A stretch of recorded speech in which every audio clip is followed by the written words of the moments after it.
So a CCP engagement. So in this UK intelligence report, they talk about how typically CCP engage. This is nothing new. If you have heard Miles Guo's whistleblowing, Miles Guo has been telling people for 6 years about watch out. When CCP knocking on the door, run.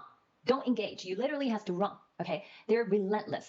They're evil. So they usually have approach 4 steps approaching you. So they first of all identify the person they want. As I said, the WEF has done a lot of the work for them because they already enclosed all those world global elites for them. Okay, they're caged, so the CCP really easy to target, finding their target, who is doing what and who has what power and those things. They're already pretty much pre-organized for them. But here they give the example of academic, university, those doctors, professors, those people in research, scientists.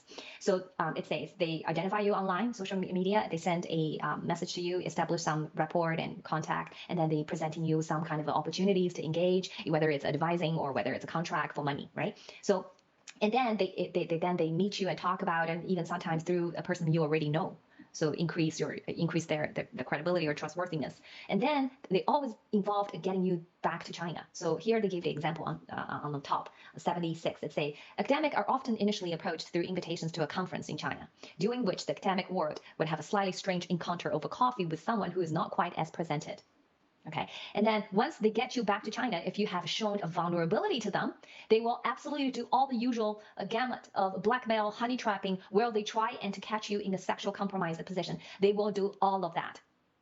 Let's say you're a stand-up guy. You don't show any vulnerability. You don't have habits of unhealthy habits like say drugs or marijuana or women or underage kids or whatever. You don't have any of those inclination or tendencies. Then they still have another way of getting those academics and doctors. This is Chinese visa. So Chinese government will revoke your visa. Okay, here on the 297 at the bottom left, it says, research for academics entering China is weaponized.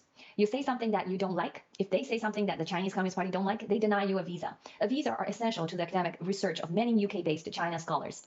If you are an academic and you are specialized in China and your entire academic life is focusing on China, the threat of not allowing you to travel to the country of your academic focus is a very powerful threat.